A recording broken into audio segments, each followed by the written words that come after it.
Hi, welcome back to the Secrets We Keep podcast, where silence ends and healing begins. Before we begin, I want to gently remind you that this podcast is for reflection and conversation. It is not therapy, diagnosis, or emergency support.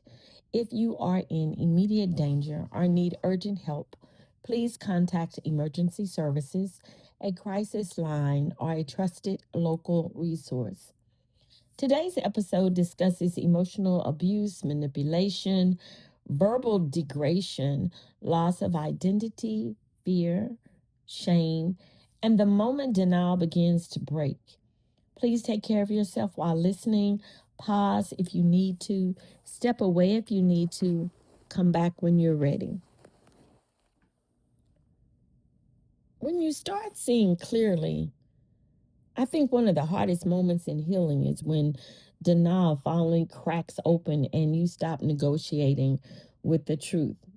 For me, seeing clearly meant taking off the rose colored glasses. But it was more than that. The rose colored glasses did not just come off my eyes, they came off my ears too. I stopped hearing only the reasons why I should stay. I stopped listening only for comfort, excuses, fear, obligation, or survival.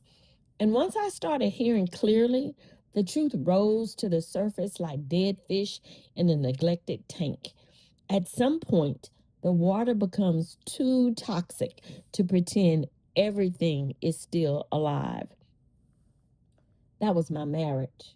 From the outside, people saw a good looking couple, a nice home, nice cars. We were financially stable, a husband with a good job, a man who opened doors, a man who looked protective, polite, respectable, stable.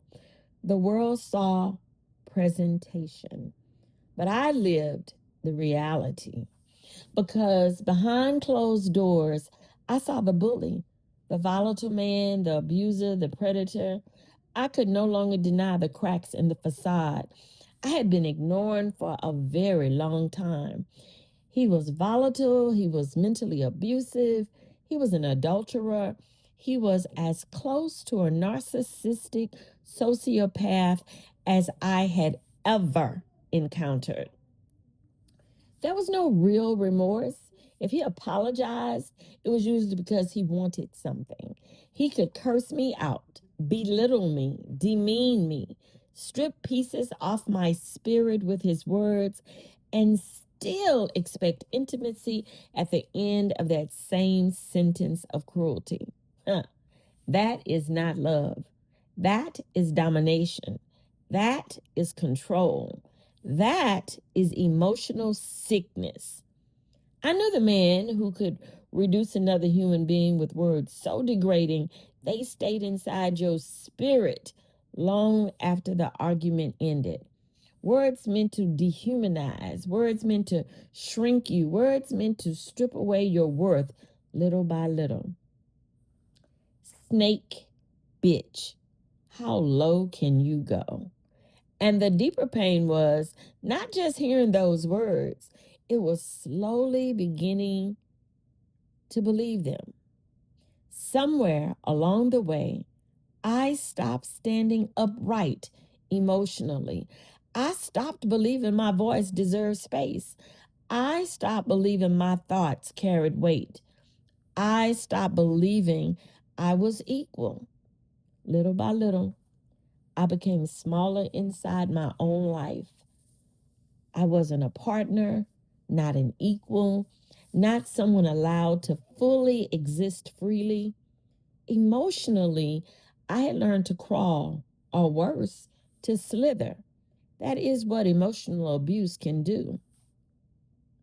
It does not always bruise the body first. Sometimes it bends the spirit first. Sometimes it teaches you to shrink before it teaches you to fear. And by this point, my rose colored glasses had come off. My unique hearing aids had come off too.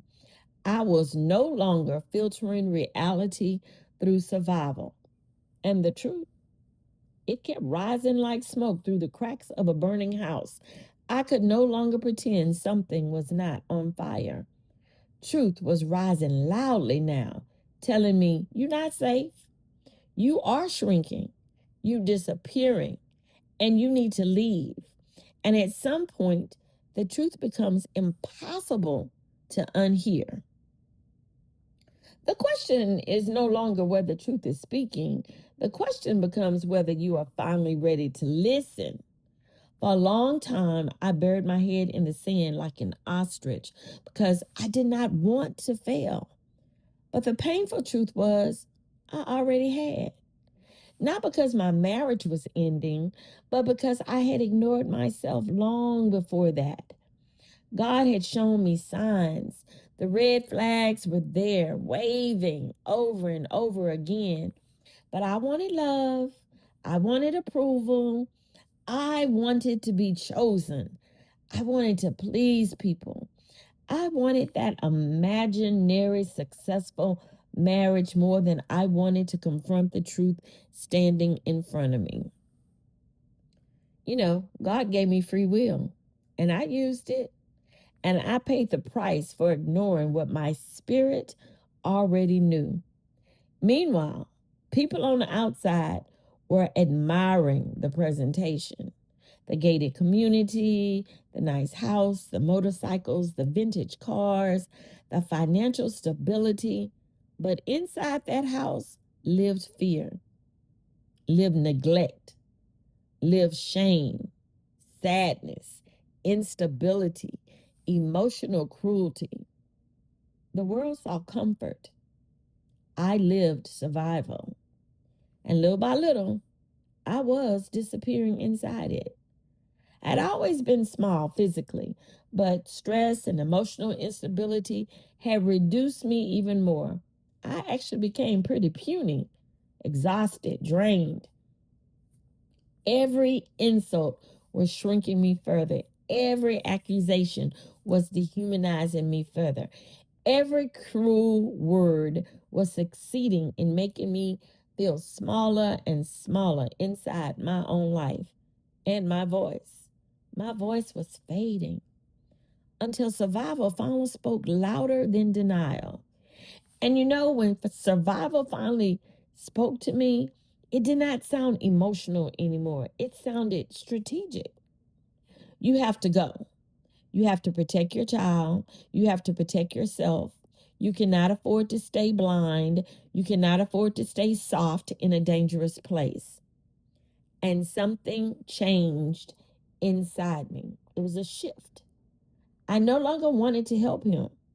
I no longer believed I could save him.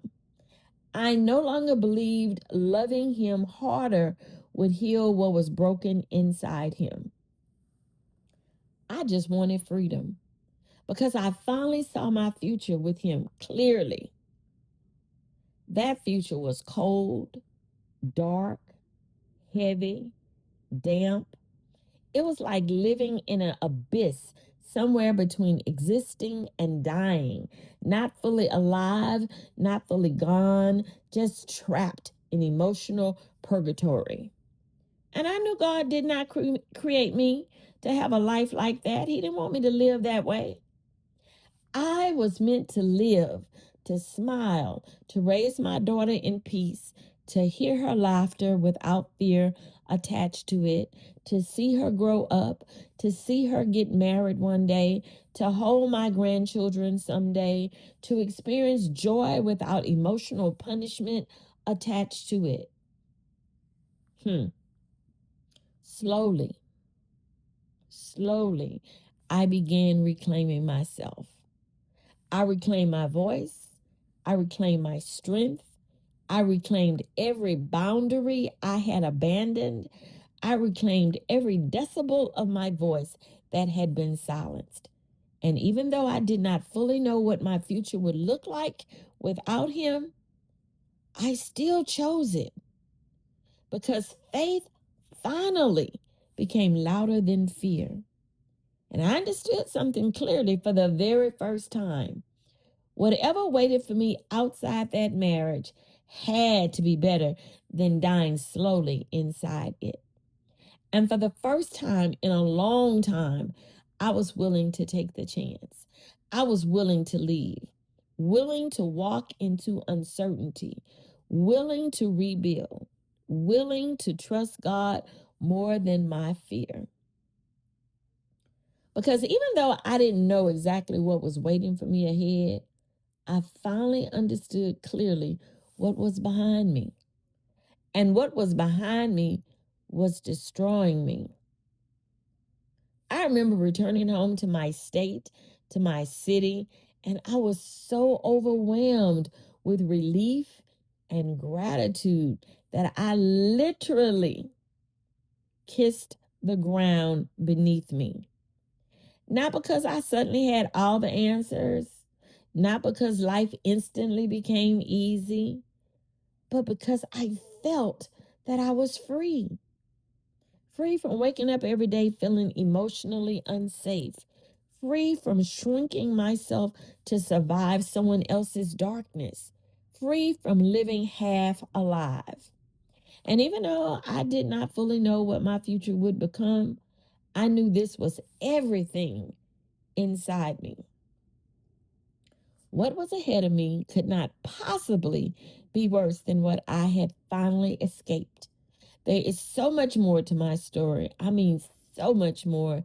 And I'm sure there's so much more to yours too. And maybe this episode, maybe it doesn't resonate with you, not personally, but maybe, just maybe, it'll make you think about your sister, your cousin, your niece, your friend, your coworker, or the woman sitting quietly beside you every day, smiling like she's okay, while silently begging to be seen, to be heard, to be understood, or to be helped. Because not everybody's suffering looks broken on the outside. Some people have mastered the art of bleeding invisibly. Thank you for spending time with me today. This is the Secrets We Keep podcast, where silence ends and healing begins. Protect your peace, speak your truth, and continue to heal.